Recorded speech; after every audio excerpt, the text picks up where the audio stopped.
Spain had never had a Formula One world champion. They still haven't had a Spanish winner of this Spanish Grand Prix, but it's Fernando Alonso on pole position in front of 131,000 fans here at the Circuit de Catalunya. Round 6 of the Formula One World Championship. Stand by for a thrilling afternoon with Martin Brundle and James Allen. Thank you very much, Steve. Hello, everybody. Welcome to Barcelona. Certainly, as far as this crowd is concerned, blue is the colour and racing is very definitely the game. The blue you'll see around the track in all the grandstands, the colour of Fernando Alonso's home region of Asturias in northwestern Spain.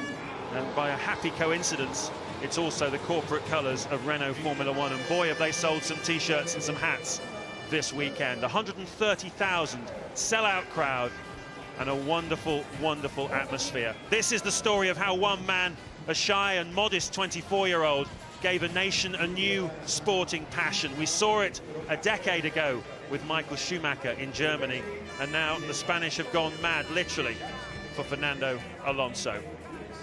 Another big event taking place here on Wednesday night, of course. You can watch it on ITV1, the Champions League final between Barcelona and Arsenal, taking place in Paris on Wednesday night, the 17th of May. And that's going to be a high-quality sporting occasion as well. But I fancy we're in for a wonderful day here, a marvellous atmosphere. You can hear the bands playing in the background. They've been singing and chanting in the stands all morning. But it's going to be a very tense race, I think, for this capacity crowd. And for the King of Spain there, who's always on the phone to Alonso after a victory. He's done so much for Spain in the motorsport arena, Fernando Alonso.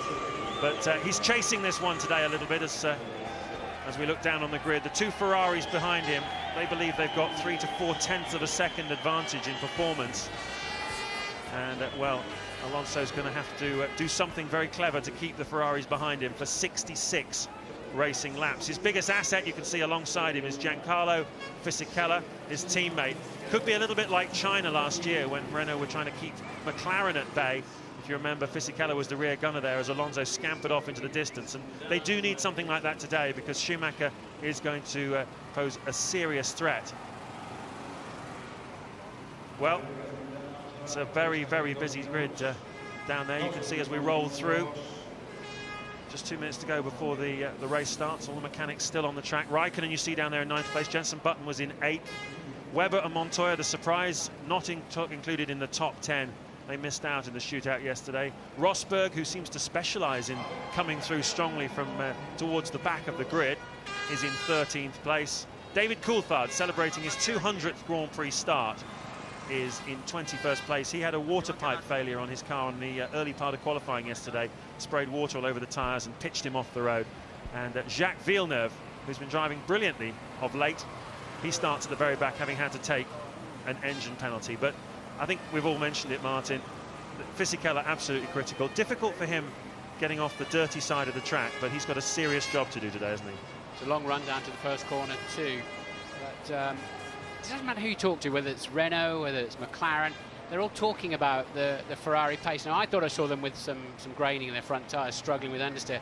A few times we cut to Michael Schumacher on board with armfuls of steering lock on and foot coming off the throttle in turn 3, which is a classic corner if you've got an imbalance problem. But the field, the rest of the teams have got data from the long runs, and they're absolutely convinced that Ferrari is the car to beat today. So we'll see how that one unfolds. So there's going to be a lot of strategy, a bit of skullduggery maybe even to make sure that the blue cars stay ahead of the red cars if they can achieve that.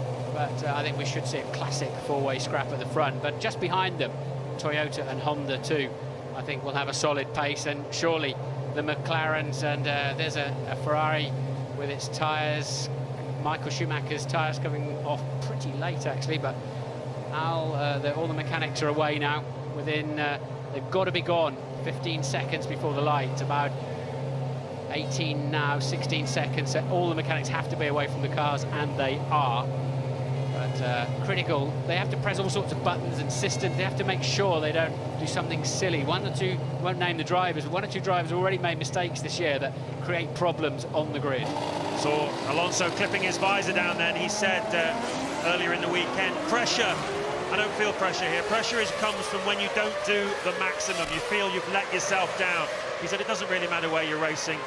once the visor goes down, you could be anywhere in the world. But he's also mindful of the fact that perhaps the crowd support roaring him on to greater feats. He believes that his pole position lap yesterday, a little bit of that was down to the crowd, but maybe that's just playing to the crowd a little bit. Who knows? He's certainly a showman when he wants to be, Alonso. That's the margin he has over Schumacher, 13 points in the Drivers' Championship. Raikkonen could do with a big score today as well. So whatever happens, Alonso will leave Barcelona still leading the World Championship, even if he doesn't finish and Michael Schumacher wins the race. But with the performance Ferrari have at the moment, obviously it's getting closer and closer all the time, and Schumacher is really breathing down Alonso's neck. One of the things, Martin, I think is going to be critical this afternoon, we saw in qualifying yesterday, is the straight line speed advantage of the Ferraris. I mean, it's absolutely enormous. It's as much as 9 or 10 miles an hour at the end of the long straight here. That's enough to overtake with, isn't it? It is. The two Ferraris, though, start 16 metres. The best starts 16 metres behind Alonso. That Renault tends to grab 10 metres off the line, particularly in the second phase of the start process. In other words, when they get into second and third gear. But you're right, it is much faster than anything else, and it may give them an overtaking opportunity.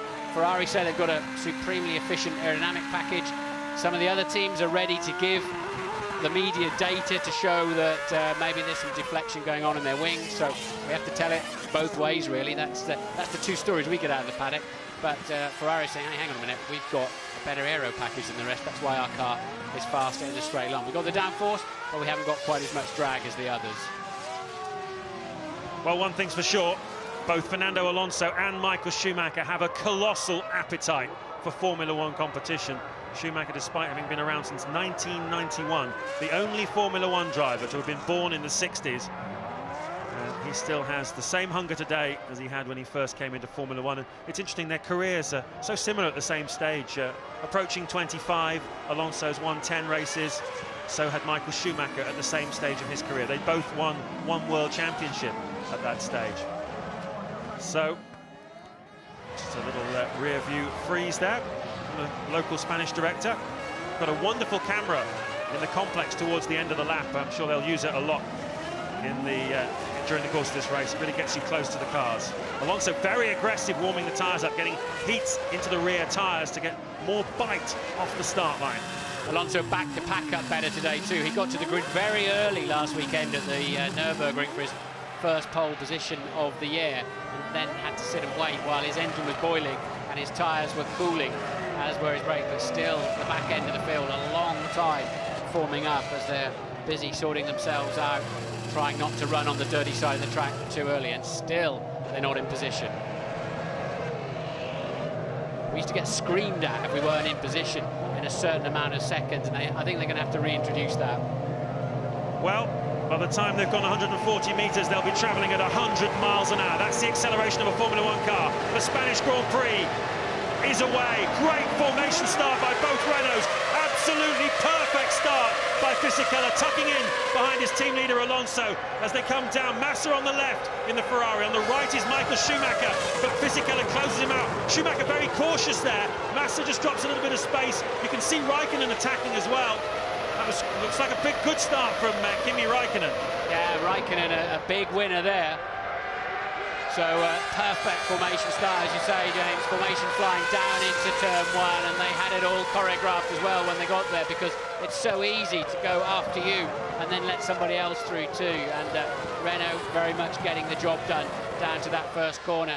And now they'll be feverishly working out and reworking out the strategy on the pit wall. Now they've established, are we still on the racetrack, and what position are we down into turn one? Alonso leads, Fisichella is second, Michael Schumacher is third, fourth is Massa, up to fifth from ninth on the grid is Kimi Raikkonen. And if his strategy of carrying more fuel today works out for him, then that big jump at the start, that could be a big advantage. Sixth is Rubens Barrichello. Up to seventh from eighth on the grid is Jenson Button. Eighth is Ralf Schumacher. Ninth is Jarno Trulli. And 10th, where he started, is Nick Heidfeld. David Coulthard, who started at the back of the grid, has already passed Albers. And he's having a go now at Frank Montagny as Alonso crosses the line at the end of the first lap. Already 3 seconds to the good over Michael Schumacher. And that's the partisan marshals clapping him as he goes down the pit straight. It wasn't the fans, they can't get that close to the racetrack. Amazing. So Alonso leads by 1.6 seconds. Michael Schumacher, another 1.4 behind. So Alonso's lead over the Ferraris, 3 seconds at the end of the first lap. Stunning first lap for him, and Alonso very quick through this first sector too. Well, we mentioned that Raikkonen was the big winner off the start line, up from 9th to 5th. As we take another look at the start, here's how it happened. Yeah, somehow Raikkonen navigates 2 Hondas and 2 Toyotas on his way down to turn 1. Everybody away cleanly. It's not often you see them all get away as cleanly as that. The systems they've got in place now, and we can't really see Raikkonen up at the front, but he must have been last of the late breakers down there into turn 1. You can see the 2 red wings of the McLaren, and he's just clean gone round the outside of them. They've all been watching the Ferraris, and Kimi Raikkonen just went around the outside. So we're on board. We got away quite well. We're getting a fantastic slipstream behind all those cars. Now that is brave. I'd like to see that one again. That was good. And to risk going past 2 cars, and there he goes, straight around the outside. And he had a look at the Ferrari too. Stunning and brave first lap from Raikkonen. Alonso now 2 seconds clear of his teammate, 4 seconds clear of Michael Schumacher. This is working out very nicely at the start for Fernando Alonso. Massa is still 4th, 5th Raikkonen 6 seconds behind. There are the 2 Toyotas. Well, Ralf Schumacher qualified in 6th place, 1 place ahead of teammate Trulli, but they are now circulating 8th and 9th with Trulli in front. So it was Ralf, the big loser, really, off the start line. And it looks like Jarno Trulli's fuel filler flap has come open. That normally comes open with the pit lane speed limiter, so a malfunction there. Bad news though, because it disrupts the airflow going over your own rear wing. So apparently it's gone. I didn't actually see it up, but we had a report that the fuel flap was up and it's reset itself and gone down. Alonso's 2.2 seconds ahead. Coulthard already up to 17th place and hustling his teammate. Good start also for Scott Speed, up to 13th in the Toro Rosso, 2 places ahead of his teammate Liuzzi. We've got a yellow flag. You can see that the lap counter at the top of your screens is yellow. Come on, Ruben, settle down into a rhythm. Start pulling your way back to Raikkonen. He's no quicker than you. That shot clear. The race engineer of Rubens Barrichello encouraging Rubens to get into the rhythm and start pushing. He is currently ahead of teammate Jenson Button. 6th and 7th, the 2 Hondas at the moment. And on that last lap, they were absolutely matched for pace. Jock Clear said that Raikkonen is not quicker than Rubens Barrichello. That's not quite true. On that last lap, half a second faster. Alonso, new fastest lap of the race, a 1:18.1. A steady pace, really, but still considerably faster than anybody else. He stretches his lead to 3 seconds. And what is that? That is Montero spinning. That's why the yellow flags were out. Montero in the MF1 Toyota down at turn 5. Unusual to see a car spinning on the exit of a corner now with so much traction control available to them, unless it got a little tag from the back. Well, all season long we've seen the Super Aguri starting very strongly from the back. They've got a Honda launch system, start system, which really gets them going. Takuma Sato's been running as high as 13th or 14th on the opening laps. Hasn't really worked out that way here. Teammate Frank Montagny is 18th, Sato 19th, with Villeneuve behind them, who started at the back of the grid, of course, Albers and Montero. So the 2 Midlands have been overtaken, but no one else today. Alonso leading then, as they come across the line to finish lap 4, waiting for Fisichella. He's taken another second out of Fisichella, and he's taken another 0.8 of a second out of Michael Schumacher, so 5 seconds in front now. Now, tactically, what we're expecting here this afternoon is the Renaults to pit around about lap 17 or 18, and we believe the Ferraris are going to go perhaps 2 laps longer. So a similar sort of scenario that we had in the Nürburgring last weekend, and that will make for a very tense race. But obviously Schumacher's objective at the first round of pit stops will be to get himself in front of Fisichella, and thereafter to try and chase down Alonso. But all of these laps now before those Renault pit stops, absolutely vital for them to build as big a cushion as possible for Alonso to negate the fact that Ferrari are carrying a little bit more fuel. At the moment it's 5 seconds. That needs to grow to give Alonso any kind of comfort zone here this afternoon. Raikkonen will be pretty happy though. The trouble is he's losing 1.5 seconds a lap, but he may be going maybe even 10 laps further than Alonso, or something of that magnitude. But the trouble is, if you're losing that kind of speed, then you can't do much with hanging on longer anyway. But Raikkonen will be massively satisfied with his start and his current track position with the fuel load he's carrying. Alonso now into the 117s. The Ferrari behind Fisichella looking a bit of a handful. You have to say Michael Schumacher was pushing extremely hard. He's done a 1:18.3, so he's lost another half second to Alonso. Alonso's car must be beautifully hooked up at the moment, James. Definitely is, and you see Massa is shadowing Schumacher once again. He was very much on the pace at the Nürburgring last weekend, and Felipe Massa is stepping up here. He's doing a super job as teammate to Michael Schumacher, and all weekend he's been strong.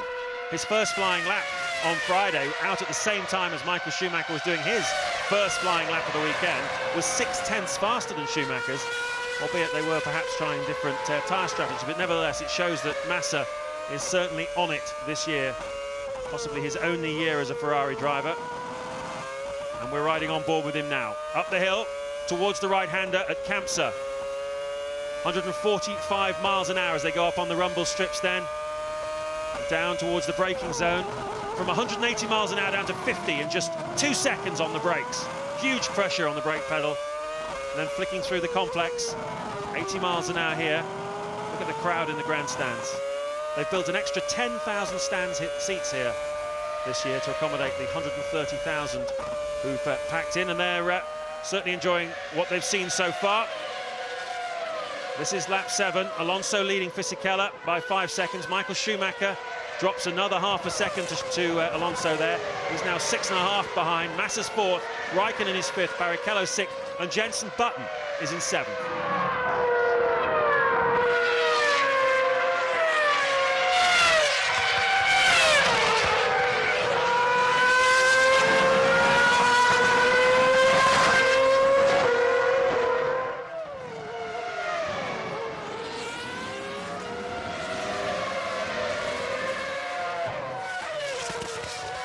Jarno Trulli, 9th Ralf Schumacher, 10th Nick Heidfeld, 11th Juan Montoya, yet to break into the top 10 then. He's 2 seconds behind Heidfeld at the moment, but obviously on a different strategy. Having qualified outside the top 10, he can choose exactly how much fuel to carry, and it looks like he's carrying a lot of fuel. We're on board with Mark Webber in 12th place. That's Montoya in front of us. 23 seconds already after 6 laps away from the lead.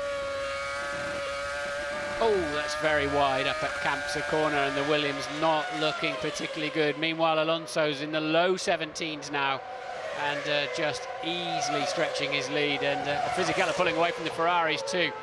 So, well, the Ferraris better hope they're staying out a lot longer, James, because everybody talked about their pace, but it's not out there at the moment. I think they'll be a little bit surprised at just how easily the Renaults are cruising away from them. Yeah, it's a very similar scenario to China last year when more or less the same thing happened, but for Ferrari today, read McLaren then. And, well, Alonso was able to scamper away to a memorable victory, which gave Renault the Constructors' Championship to back up his own driver's title. That was a wonderful race and a wonderful performance by Fernando Alonso, and we're seeing very much the same kind of thing now. He's the two Renaults, the only men in the 117s. Fisichella's only just got into the 17s. Alonso's been there for a few laps now, pushing very hard.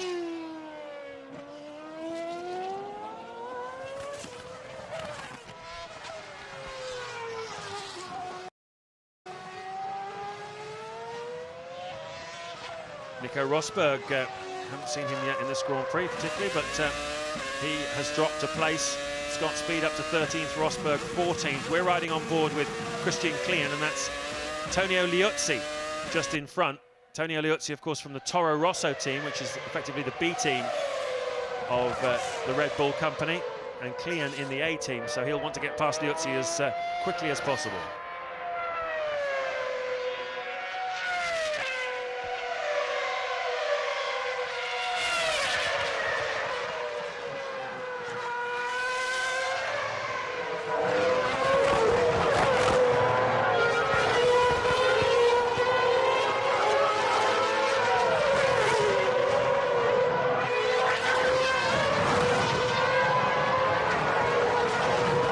Alonso is leading the Spanish Grand Prix. Nothing has changed, but the only thing that has changed is that Michael Schumacher has now broken into the 1:17. He's now 0.3 of a second slower a lap. Something very strange with the balance. Car is wobbling in the corner. Okay, understood. the reason for that almost certainly is they've had to rebuild their back end of that car overnight because of the water leak that sent Coulthard off into the barriers yesterday. Part firme conditions, so they're limited on the time and access they've really got to the car, and no warm-up, so they'll very much have to bolt it together and hope that, I mean, obviously they set them up to a very, very fine degree, but you're never quite sure how it's going to handle at a couple of 100 miles an hour. And Montoya, who's back in 11th place, ahead of us, we're riding with Mark Webber, and struggling to slow the McLaren down. Ted has some news from Honda. Yeah, and there's a bit of a dilemma on the Honda pit wall, Martin, because Rubens Barrichello is now starting to hold Jenson up very badly. Jenson's a 10th quicker per lap. But what do they do? I mean, they can't tell Rubens to move over for Jenson. First of all, that's not allowed, and secondly, it would dent his confidence. But well, Jenson's going to have to overtake because they either have got any chance of getting Raikkonen.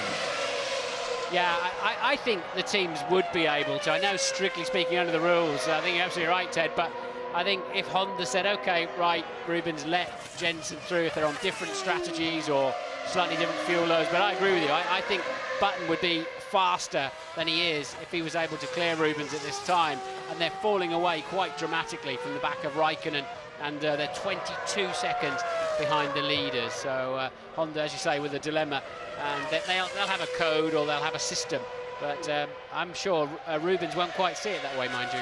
They definitely have a code, something along the lines of, Rubens, you're holding Jenson up. And just leave it up to him and his conscience as to what he actually does about it. How badly is he holding him up? Well, they're lapping in the 19.2s, 1 minute 19.2.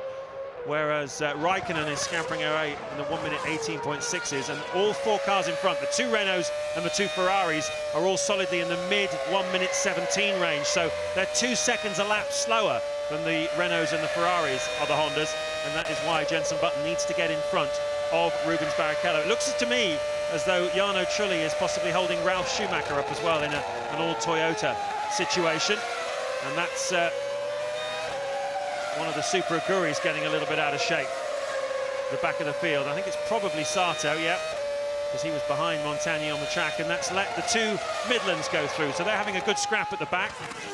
The Super Aguris and the Midlands had a chat with the technical director of Super Aguri, Mark Preston, over the course of the weekend. Their new car is due to come out at the French Grand Prix in Magny-Cours in July. It features quite a few new parts from Honda, not as many as they were hoping for. The support from Honda hasn't been quite as significant as perhaps was originally promised, but nevertheless, he's hoping that the new car will get them well ahead of the Midlands and challenging the Toro Rosso. So time will tell, but we'll look forward to seeing that car at the French Grand Prix as Sato pits following that spin. His tyres are probably like 50p pieces if he gave it a boot full of brake to slow the car down and avoid it hitting the wall. So Sato then, unscheduled stop, but he's very much fighting at the back. I still think they've done a great job in that team from a standing start in the winter to get out to the Grand Prix season and not look too shabby on it. Yeah, you say unscheduled stop, and obviously it did look as though it came straight off the back of that spin, but his teammate is in for fuel and tyres. They've got a problem with the car, I think, though. There's heavy symbolism going on at the back. The car will go no further. Montagny is being given the news. So we've lost one of the Super Aguris from the looks of things. Maybe that wasn't their scheduled stop after all. Massa now the fastest man on the racetrack. He set the fastest first sector. Alonso responding though at the front. He set the fastest middle sector. Still trying to pull away. Currently the margin between Alonso and Michael Schumacher is 9.3 seconds, and that is more than I think most people were expecting.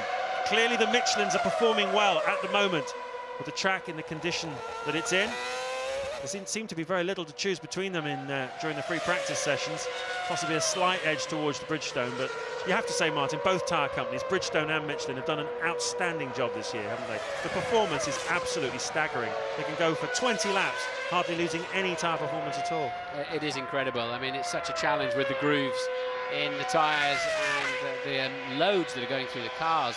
The downforce and the cornering loads, just astonishing how they've made them so durable and so predictable in many respects. I mean, the tyre's sort of a living thing with the rubber that's on it, but they're really getting it off to a fine art. But we're down to one tyre supplier next year, it seems, and that'll be Bridgestone. And all of the teams out there at the moment who are on Bridgestone are going to have such an advantage, and that doesn't include Renault and McLaren. Alonso's lead was 8.1 seconds then over his teammate as he passed the line last time around. The Ferraris are struggling, surprisingly, to hang on.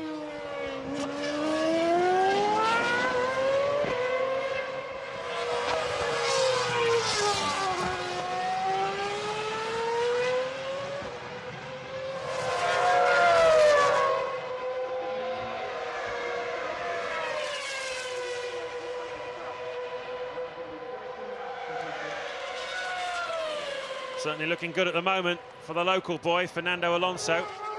Goes across the start-finish line, 300 kilometres an hour. That's a whisker under 200 miles an hour. Fisichella, his teammate, now almost 9 seconds behind him. He is driving away from them. Michael Schumacher and Felipe Massa third and fourth still, but Schumacher now 10 seconds behind. Raikkonen fifth, sixth Barrichello, seventh Button, eighth Jarno Trulli. Button now half a minute behind the race leader, and still tucked up behind his teammate, still quicker than him, and no doubt getting a little bit frustrated.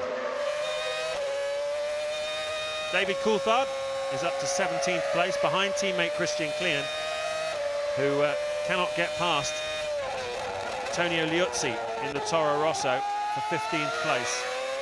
Scott Speed, though, in the other Toro Rosso, doing a good job up in 13th.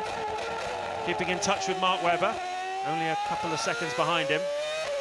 And there's quite a big gang of cars, actually. Montoya at the head of it, Webber, Speed, and Rosberg. There's a four-way scrap developing there over 11th place.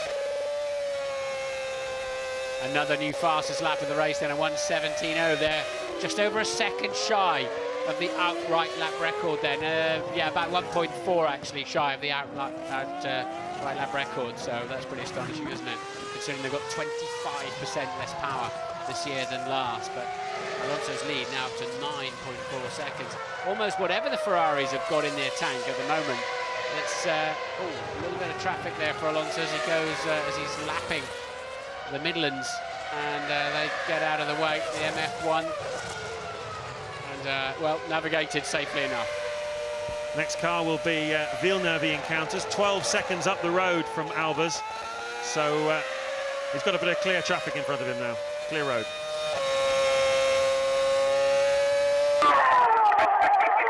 The rear is going, the rear is going. Copy, I'll fix it for the next set. Keep pushing now.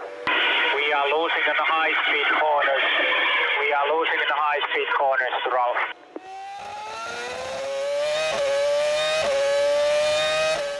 Lap 15 of the Spanish Grand Prix, and there's Ferrari, who look like they're getting ready for a pit stop. Michael Schumacher is 11 seconds behind race leader Fernando Alonso. Felipe Massa is behind him. What's the story, Ted? Do you think they're going to bring Schumacher in early?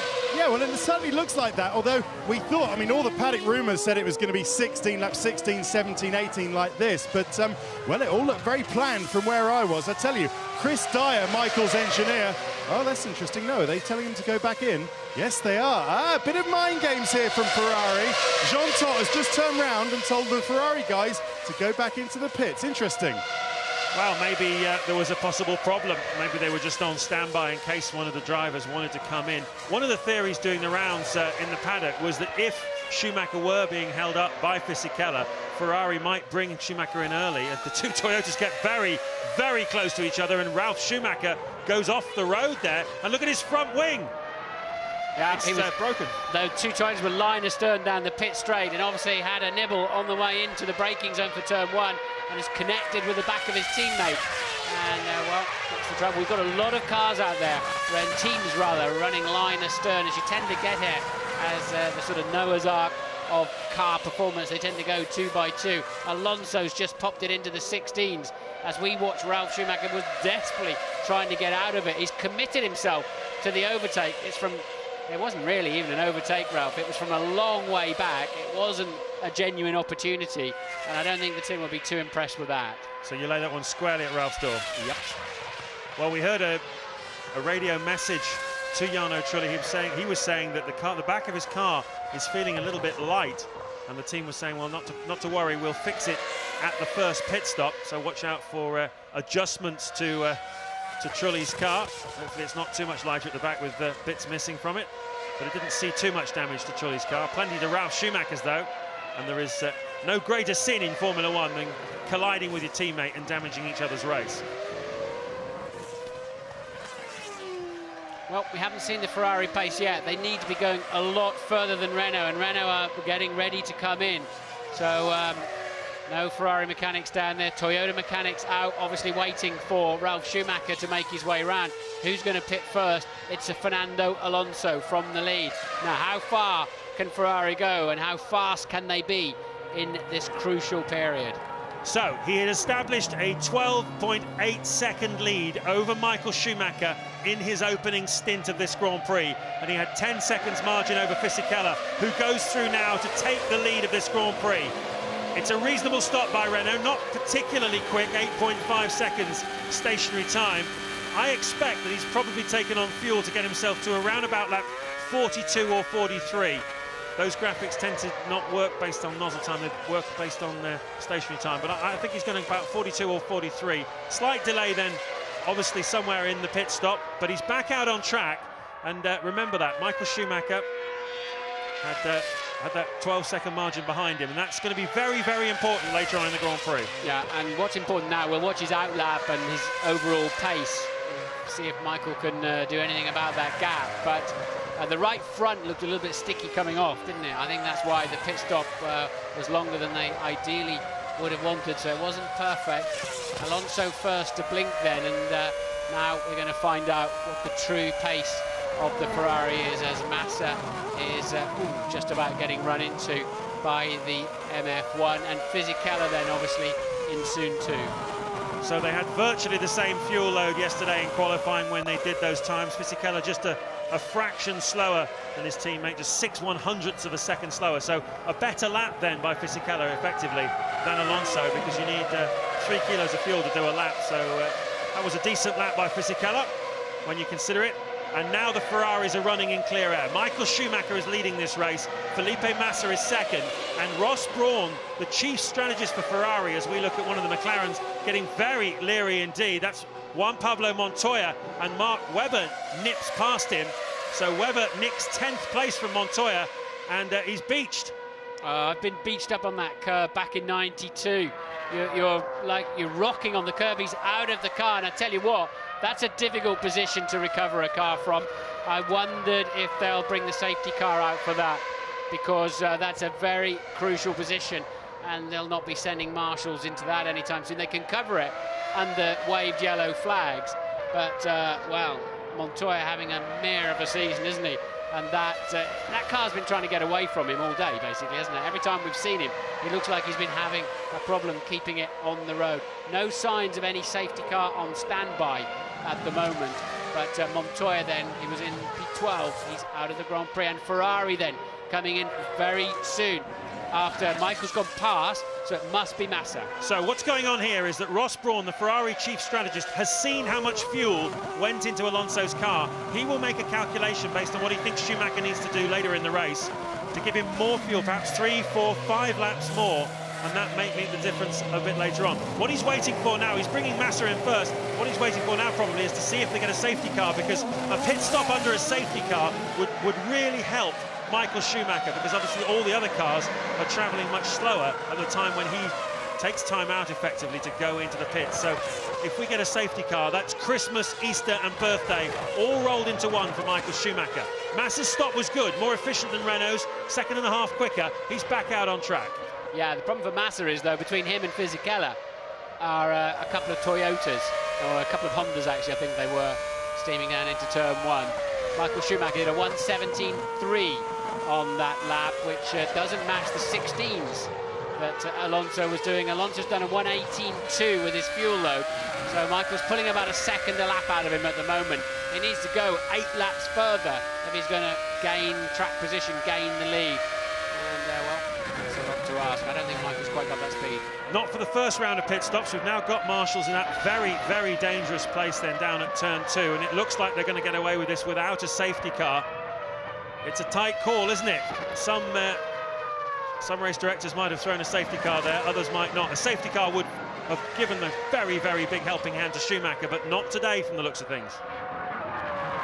Well, the problem is, as we saw exactly there yesterday, that's where Coulthard lost his water and went flying off the racetrack. That's where he started his accident down there between turns 2 and 3.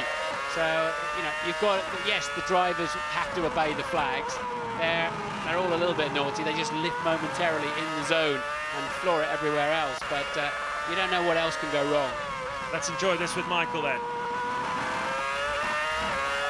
Ferrari engine working hard, screaming up the hill. These are important laps for Michael Schumacher, but he's not going to get the job done at the first pit stop.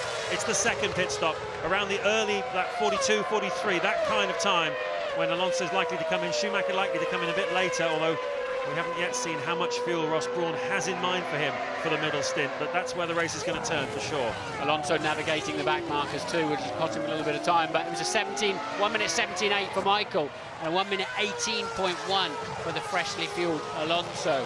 So that's a fast time for an early part of a stint. It is. Schumacher obviously realised he wasn't quite quick enough on that lap. He has speeded up to a 17.1, which is more like it. But Alonso's doing a fantastic job with a heavy fuel load here. And these two are absolutely flat chat with very different fuel loads at very different stages. Alonso's not happy at all. We've got waved yellow flags down at turn 2. Alonso's gone past the back marker in turn 1. Waved yellow flags before turn 1 is what we're being told by race control.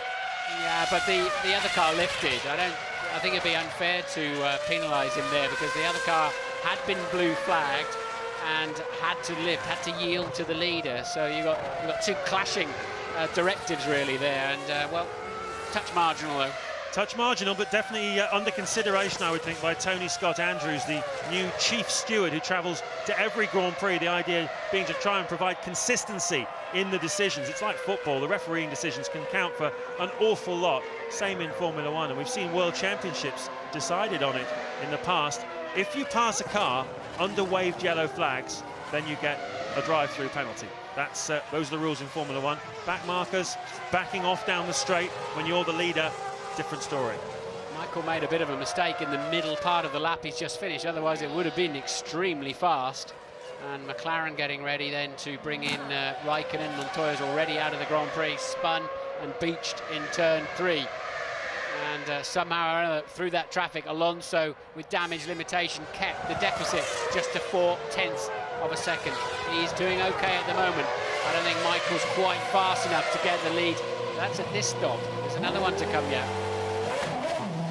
So Schumacher's gone a lot longer on the fuel than everybody expected. This is lap 23. Raikkonen's gone a couple of laps less far on the fuel than people expected. So that lap yesterday in qualifying by Michael Schumacher for third on the grid was awesome.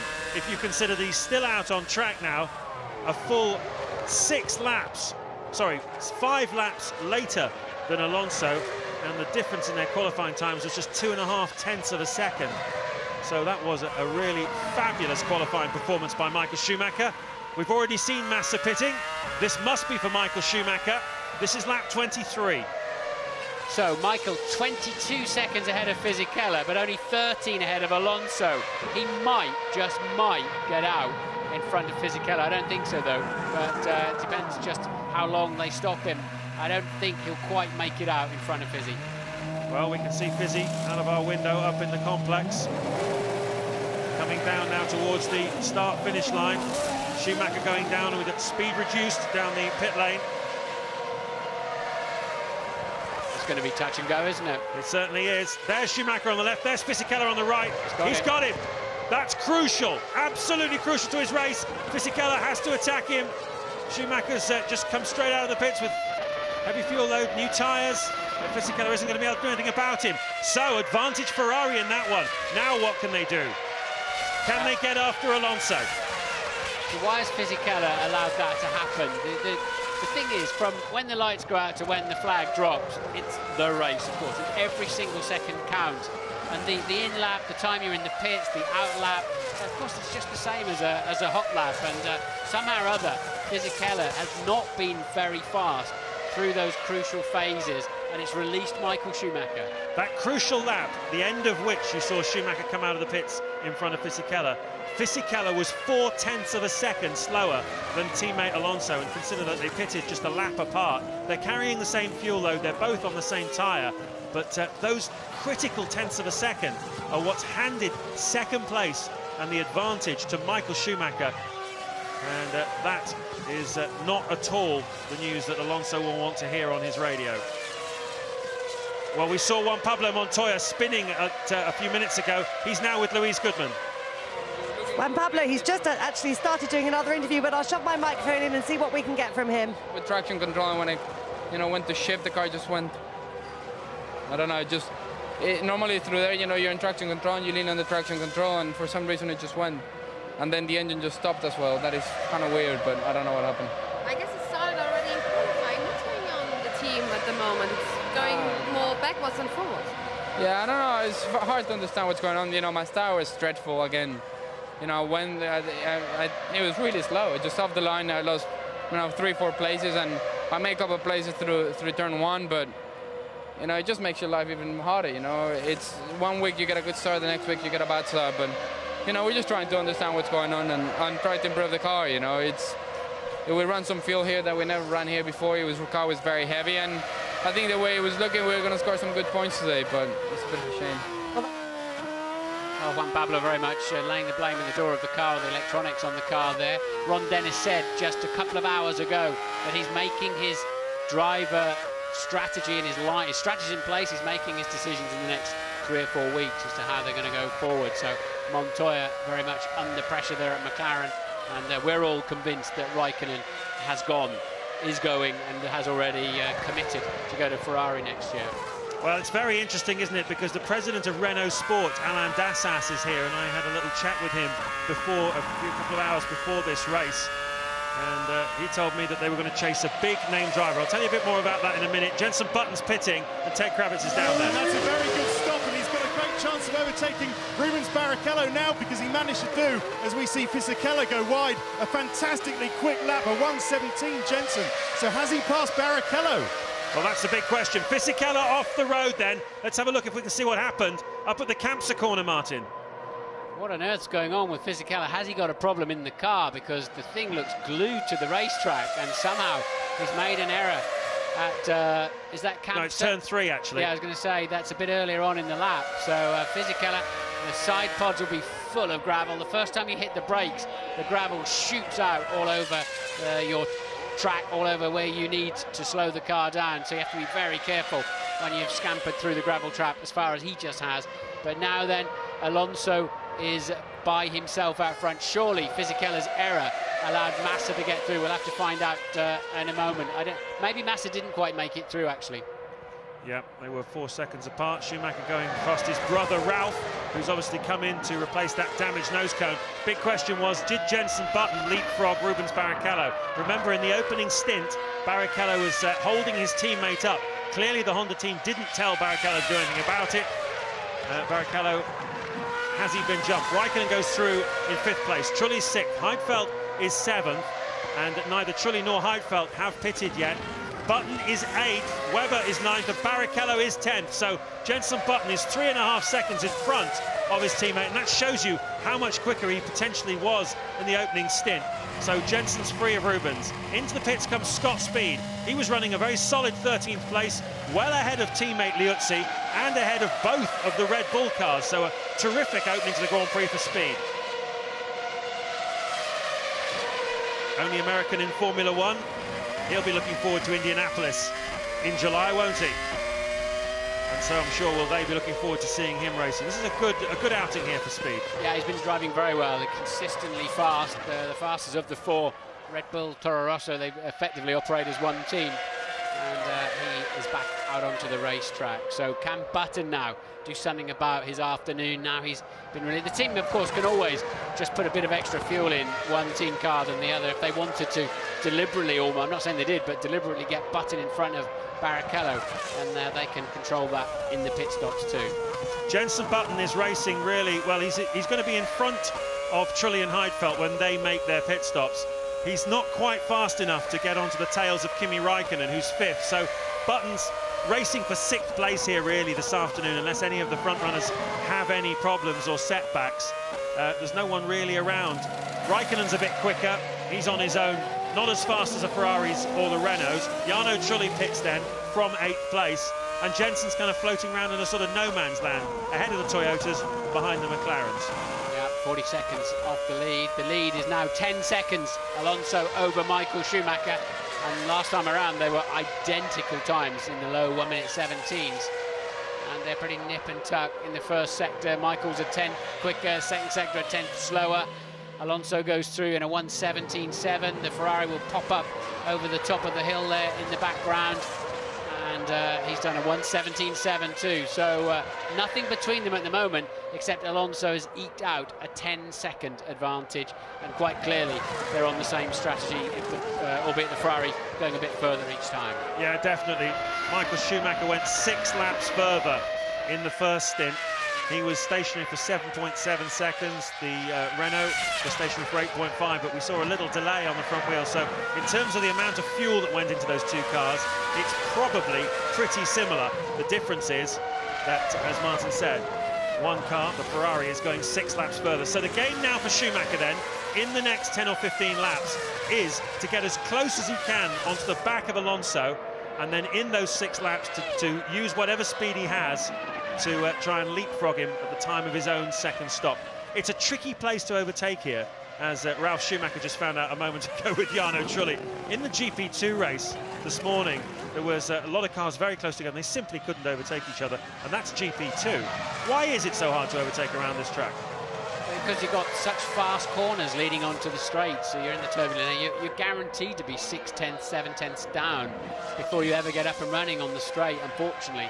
And the layout's great for the drivers, but it's not great for overtaking. As you say, normally in GP2 they're overtaking each other a couple of times per lap and having a whale of a time. Alonso's lead gains a 10th of a second that time around.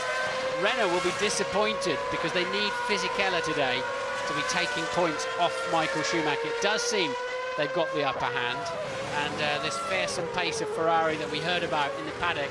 As I say, all I ever saw Michael doing was fighting the car on the older tyres, but still pretty fast with it. But it strikes me Alonso does have the slightly better car, but they needed Fizzy to take maximum points away from Michael Schumacher, because that Ferrari is on the rampage generally. It's such a fast car in any conditions, any kind of racetrack. Heidfeld pits from 7th place. So Michael Schumacher has managed to claw back 2 seconds from the lead that Alonso had in the first stint. He was 12.5 seconds ahead of him before Alonso's first stop. Now the gap is just 10.5, and there isn't another car between the two of them. If Schumacher's got 6 or 7 laps longer, at a 1.5 seconds a lap, that would be enough to give him the lead. It's going to be very tense indeed as we approach the halfway stage.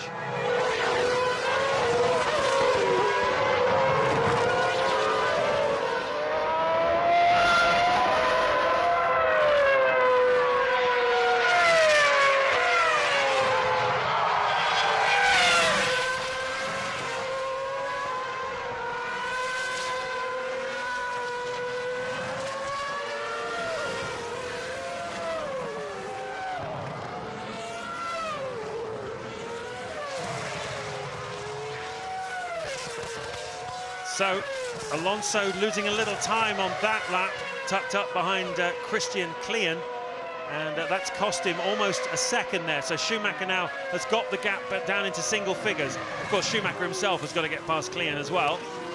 But these are very, very important laps for both drivers. Alonso has got to keep the pressure up here. Just looking down through the field, beyond the point-scoring positions, Jarno Trulli 9th. Having started in 7th place on the grid. He's swapped places with Nick Heidfeld, who's got in front of him, having started behind on the grid. Webber is 10th, just breaking into the top 10, but will rely really on somebody in front of him having a problem, I think. He's got Trulli and Heidfeld. Heidfeld is 4 seconds ahead of Webber at the moment. So it's still possible for Webber to get some points this afternoon, but it looks like hard work out there for him. It's not hard work for Raikkonen too. He went less distance than the Ferraris, and he's sort of a 1.5 seconds slower. McLaren, really. do not have the kind of pace, anything like the kind of pace we were expecting, do they? It's nothing more than sort of a solid fifth at the moment for Kimi Räikkönen. Can Button do something about him? Button surely has got a chance of catching the McLaren. He's taking about a quarter of a second out of Räikkönen per lap. Looks to me as though Christian Klien got ahead of Scott Speed in that first round of pit stops. So the Red Bull team slightly superior in the pit stop tactics to their juniors, the Toro Rossos, and Klien now up to 13th, Speed down to 14th, with teammate Liuzzi 11 seconds behind him. Only one car yet to make a pit stop, that's Jacques Villeneuve, currently running in 11th place. Looks like he's shaping up to make one quite soon though.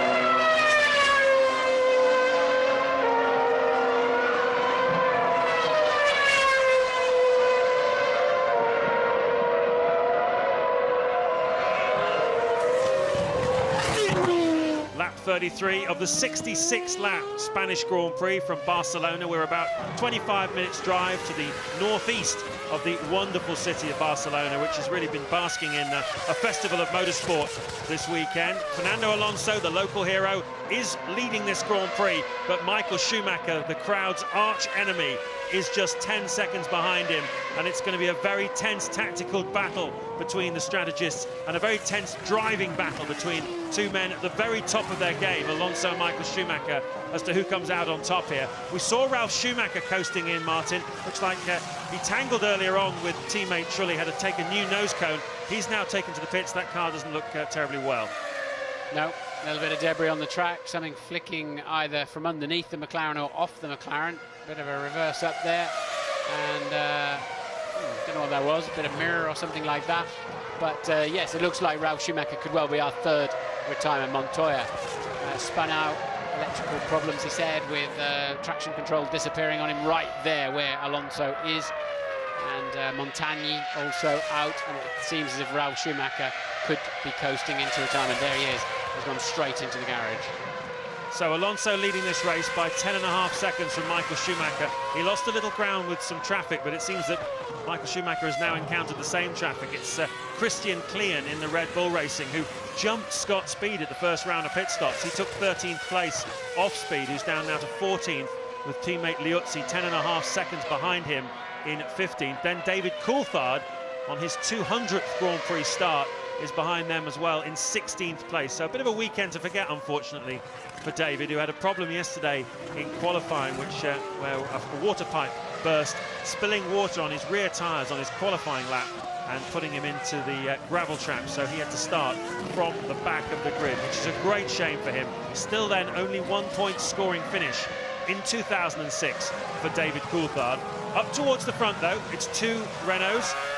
It's Renault Alonso, Ferrari Michael Schumacher, Renault Fisichella, Ferrari Felipe Massa. Then 16 seconds behind them is Kimi Räikkönen, who's in a very lonely race. Jenson Button's trying to come across to catch up to Räikkönen. He's 5 seconds behind him at the moment, and I wouldn't bet against Jenson closing down Räikkönen by the end of this Grand Prix. Certainly the early part of the race, Button was held up by teammate Barrichello, who is now 5 seconds behind Jenson in 7th place. And then all on his own is Nick Heidfeld in 8th place, looking for the last points-paying position. And that will be disputed, I think, between him, Jarno Trulli and Mark Webber, who are all within 3 or 4 seconds of each other. Vizzi's beginning to catch Michael Schumacher to try to undo the damage at the last pit stop. Both Renaults once again in this stage of the stint quite a bit faster than the Ferraris, so we've got some closing gaps, not too much nose-to-tail stuff at the moment. And except for Rosberg and Villeneuve in 11th and 12th. Obviously Villeneuve started absolutely last and is going to one stop this afternoon. He hasn't been in the pits at all yet, and we're over half distance. So Villeneuve creeping his way up the leaderboard. He might just steal a point or two, but Kimi Räikkönen then 40 seconds off the lead, P5, and Button just about catching him at the moment. Well, we're riding on board there with Kimi Räikkönen. I was just saying before the Honda pit stops that Alain Dassas, the president of Renault Sport, was saying today they have signed up, as Ted Kravitz was telling us through to 2012, putting an end to any doubts about Renault's long-term commitment as Michael Schumacher sized past the Red Bull of Christian Klien. And that's important, Dassas was saying, because they've been sending out mixed signals to drivers. They're desperately trying to find a man to replace Fernando Alonso, but the top drivers they talk to, like Michael Schumacher, like Kimi Raikkonen, are all saying, yes, but how long are you actually going to be in Formula One? So now that they've signed up and they are committed to 2012, Dassas believes they can go out and get after one of the big names. He said Renault will do whatever is necessary to get a top driver to replace Alonso, but I fear they may have left it too late to get Raikkonen's signature, because, as you say, everybody in the paddock is convinced he's on his way to Ferrari. Well, if he means next year, I wonder who that can be. I mean, Fisichella Kovalainen looks like the obvious pairing for Renault, doesn't it? But none of obviously Kovalainen looks a bit special, but it's got a lot to learn yet, and Fizzy hasn't looked like he's going to threaten a world championship, even though he's won a few races. Meanwhile, though, Alonso taking 3/4 a second a lap out of Michael Schumacher now, taking chunks out of him as he's back down into the low 17s. Michael has responded, but the gap, 12.4 seconds, as Ted has further news. Yeah, and I've been down to Renault, and just prior to those laps from Fernando Alonso, they weren't sure whether he was going to be particularly safe. They've been telling Fernando to push so hard out there, telling him to put in the laps now, and I tell you, he's been doing the job 8/10 quicker than Michael up until the time when Michael just responded. But on Fisichella, they say, well, he hasn't got any problems with the car, he's just not as quick as Michael Schumacher. This is a perfect illustration of Alonso. Look at the relentlessness, look at the consistency of those lap times. 17.2, 17.2, 17.3. That's what he's been doing, and that is one of the things that makes him so very special. He can do that for lap after lap after lap, and the engineers just sit in the garage in awe of his strength, and he is going to take some replacing within this Renault team, no doubt about that. He leads this race then by 12.5 seconds. He's more than halfway towards what would be an enormously emotional home victory in front of 130,000 people. Fisichella is third, having gone off the road earlier on and been leapfrogged in the pit stops by Michael Schumacher. He's now closing him down very slowly, but only very slowly. Massa's behind him in fourth, Raikkonen fifth, and Jenson Button looking solid in sixth.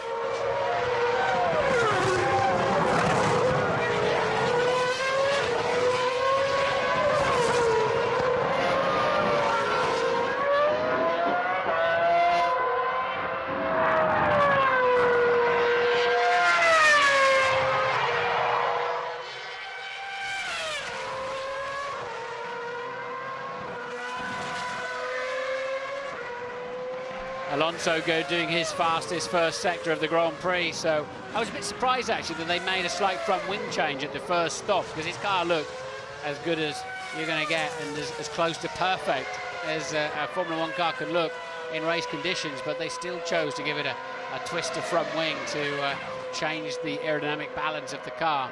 But Alonso still pumping in 17.0 last time around to add to those 17.2s and 3s that we showed you a little while ago. Michael Schumacher lost another half second. The deficit 12.8 now. Fisichella, though, stalled out a bit. Suddenly, as Michael's picked up his pace, Fisichella is not now closing in on him, but they're beginning to... Massa had a couple of scruffy laps through the traffic that's put him on his back foot too. He's 24 seconds away from Alonso now. Well, we wondered if they'd bring Fisichella and Massa into play, but they haven't been fast enough, have they, to really do their job? Somewhat predictably, you'd have to say, because it's not by accident that Alonso and Schumacher are the superstars of Formula One and get the big bucks. The Fisichellas and the Massas of this world in the number 2 situation, they do their best, but when they're asked the big questions, it's very, very difficult for them to answer them. A scrap over 8th place between Heidfeld, Trulli and Webber, starting to just open out a little bit now. So Williams have got a long way to go before they get themselves into the points. It's been a bit of a tough start to the year for the Williams team, who already had quite a few points on the board at this stage last year. Very strong at the Nürburgring, strong in Monaco. No sign of that this year from Williams. Instead, it's BMW Sauber who've been nipping away, picking up the small points left behind by the big teams.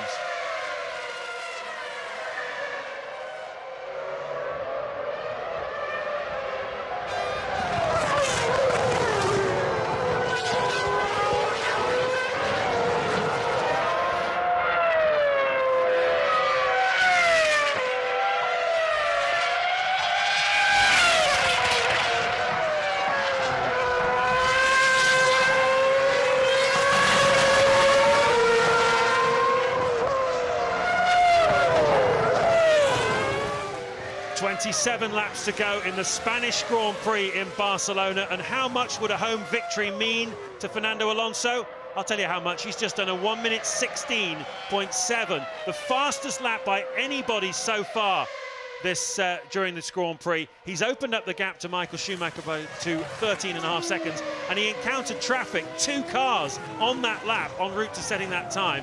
He had to pass Montero and Heidfeld as well, so he is absolutely flying. He's lapped everybody up to 7th place. Rubens Barrichello, as you can see from that graphic there, he's going to come up to Barrichello and Button fairly soon, and here he is for new tyres and fuel with this is lap 40. And we're told from the F1 ITV pit grid they are brand spanking new tyres go on. The right front is off, no problem at all this time around. 4 hands are up, 4 wheels are on. Just putting the exact amount of fuel in they need to get this car over the line. White line, remember the white line, Fernando. He did the same thing with just a little bit of breathe, a bit of fresh air through the visor. And that's the white line they're talking about. Do not cross that white line, otherwise you'll get a drive-through penalty. And they fed into a little bit of traffic, but he's just behind Fisichella. Look, that's how good the pit stop was. He's now just behind his teammate, and presumably Fisichella will pit at the end of this lap. And that is a perfect illustration of how superior Alonso is to Fisichella, because he is basically a pit stop ahead of him. That's how close they are on the racetrack in the same car, and he's been able to do the difference. Now, there is Felipe Massa. So leading this race now is Michael Schumacher. Second is Giancarlo Fisichella. Third is Alonso, and fourth is Felipe Massa. But Schumacher, Fisichella and Massa all have to make their second stops, and the Ferraris will not be coming in for another 6 or 7 laps. This is the moment for Schumacher to do the damage now. Alonso must have fed in just in front of Massa then as well, crucially, so Massa can't interfere with his pace. We saw Alonso just behind Fisichella. Fisichella pits. Massa must be literally just behind, and Ted is down there waiting for him. Yeah, and Fernando Alonso would have been concerned about that. They're paranoid that Michael's going to pass them, Renault. I think they've got this one in the bag. You would have been concerned that he was behind Fisichella, but no problems, because as you say, Fisichella now in the pits. Another very clean stop so far from the Renault boys. 60 kilos of fuel will see this guy through to the end of the race. That's a good stop for Fisi. Okay, so what does Michael Schumacher need? He needs a 1.5 seconds a lap for the next 6 or 7 laps, depending if that's how far he can go. We think it's 6. Flavio Briatore encouraging his troops as Fisichella rejoins behind Kimi Raikkonen. So Raikkonen has yet to make his second stop, but he cuts through in front of Fisichella. He was 20 seconds behind him, though, before the round of pit stops, so he's not racing really with Fisichella this afternoon. It's just the way it's worked out with the stops. Barrichello pits from 7th place. The reason why Flavio on the pit wall was giving it the victory salute there in terms of this phase of the race is because all he really needed was a clean stop, because his driver has got so much pace out there that a clean and faultless second stop should put him in with a great chance of winning this Grand Prix. I don't think Michael's got an answer to that. A 1:16.9 is his fastest lap of the Grand Prix as he manoeuvres around the Midland, but he's going to have to pull those out of the bag relentlessly now for the entire distance. Massa's just put in the fastest lap of the Grand Prix too, and on a 1:16.6. So the Ferrari boys have been given the now or never from the pit lane. I'm not sure it's going to happen for Michael Schumacher here, because, as you say, he did a 16.9, but Alonso responded with a 17.0, having just made the pit stop with fuel on board. Michael Schumacher's got about 5 laps of fuel left in his car. Alonso is fuel for the next 24 laps, so he's carrying a lot more weight, and yet he's still got the pace. That is a telltale lap time from Alonso, and that is going to send Spanish hearts flying here. They feel they're probably just 24 laps away from seeing one of their boys win his own Grand Prix here in Spain for the first time in Formula One history. What a moment that would be for them. Massa quick as well at the moment. He's racing against Fisichella here this afternoon for the final podium place. Well, it's been wonderful this season. It's a sensational duel between Michael Schumacher and Fernando Alonso. We hope that Jenson Button and the McLarens will get involved in it too, and you can come and see the action at the British Grand Prix. Don't forget, it's a different date this year, normally mid-July, but they brought it forward a month. to avoid too many clashes with the World Cup. So June the 11th, make the date, call up Silverstone, buy some tickets, and come and see these things in action. If you've never been to a Formula One race, you must come and see them. They are absolutely shattering things. Wonderful to see. Massive hits. It's a quick one that'll keep him in with a great shot of having a run at Fisichella. Mind you, this Fisichella down the pit straight, it's not going to happen, is it? Surely Fisichella's got enough momentum and he's clear.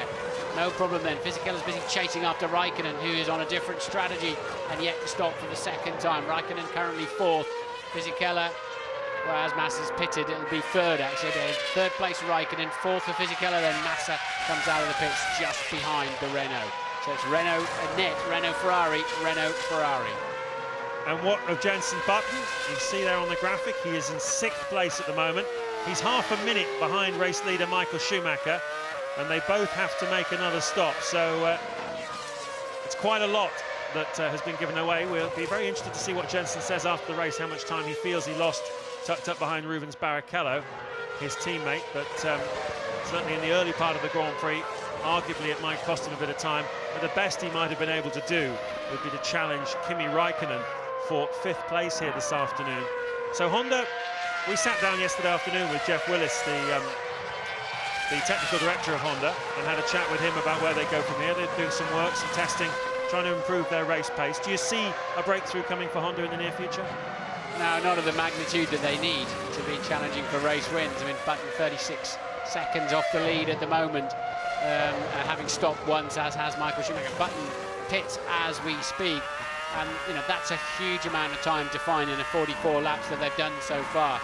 You know, thick end of a second per lap is massive. And, of course, everybody moves forward anyway. They're all bringing new aero parts, more revs, just a better way of going motor racing. It's a constantly moving set of goalposts that you're aiming at in this business. And Honda have got a lot of work to do. But at least it's been a solid afternoon for Jenson. I'd like to see him really up there chasing Raikkonen. So what does he need? Well, he needs a car with slightly better aerodynamics. At the moment, they're lagging behind Ferrari, which has got excellent aerodynamics, good downforce, but also very good straight-line speed. A nice combination to have in 2006. Also, the Renault is a wonderfully aerodynamically efficient car. And this racetrack actually is the biggest tester of all of aerodynamic efficiency. If you do well here, it shows you've got a good car, and this really does find people out.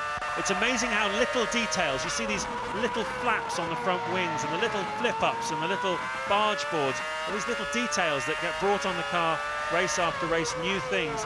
Just 1/10 of a second from here, 2/10 of a second from there. Those are all the things that make all the difference. Tiny details, but relentless development in Formula One. And that certainly is what Honda need. But obviously, Ferrari and Renault are not standing still.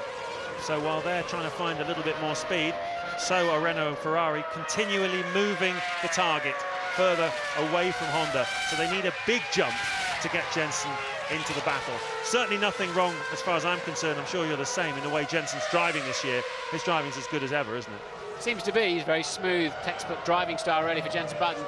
Michael Schumacher hasn't done enough in this part of the Grand Prix. He's in the pits for his final stop of the afternoon, but he needed to be taking something like 1.5 seconds a lap out of Alonso to make up the gap in the time he had available, and that just was never going to happen. So Alonso could pretty much match him, even with the heavier fuel load. Got a mirror on that lollipop so Michael can have a look and see what's going on behind him. But I have to say, you never read the lollipop. I don't know why they put things on there. All you ever do is respond to it moving. You never really read it, and but they always write things on it. But Alonso was long gone, wasn't he? He's already into turn 3 as Michael feeds back down into the heart of turn 1. Yeah, comes out just in front of Christian Klein, the Red Bull, who is a lap down on the leaders. On board, Kimi Raikkonen, looking back at the rear jackman for McLaren. Stand by with the starter just in case he stalls it. No such trouble. And Raikkonen goes back out again. Incredibly noisy. We're about 5 stories up, looking down on that, but with earphones and with cans on. The noise of these V8s this year is really piercing. If you do go to the British Grand Prix, make sure you take some earplugs with you or get some when you're there, because it's, they're revving so high on them, but it's a particularly painful noise, I think, that the V8s are making this year. Certainly is. I met someone yesterday evening who was saying they couldn't stand loud noises. And a guest at the Grand Prix, and obviously never been to one before, didn't dare tell him what an awful experience he was going to have this afternoon if he didn't have any earplugs or cans. Let's hear from Louise about Ralf Schumacher. Ralf, what was your problem? Well, we had an electronic failure. I don't know exactly what, obviously, but something electronically. Tell us about that tussle with your teammate earlier in the race. Well, we are allowed to race each other, you know, so I just tried to overtake him and it didn't work out. Not a very good weekend for you then? No, not really. I mean, you know, we were quick, we were good in qualifying, but not good enough in the race, so let's wait. Thanks, Ralf. Ralf Schumacher there, one of the retirements from this race, along with Christian Albers, Juan Montoya, who spun. We thought it may perhaps bring out a safety car, but it didn't. It happened at quite a critical part of the race.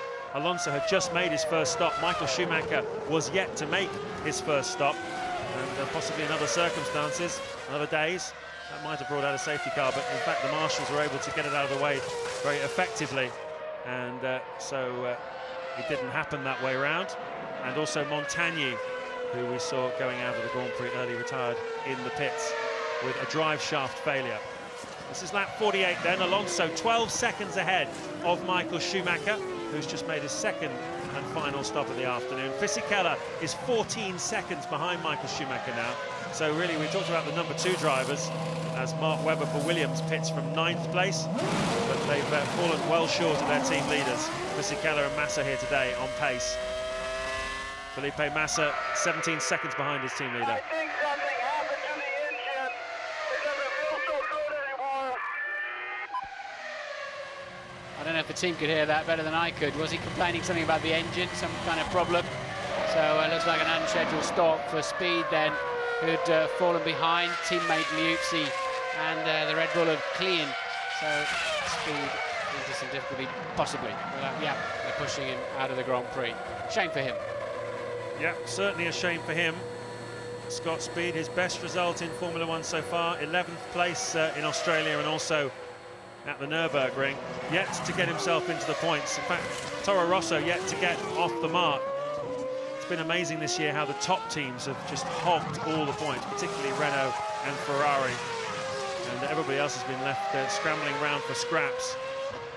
The Red Bull team, thus far, only 2 points on the board. And you think what a strong start they had to last season with David Coulthard and Christian Klein.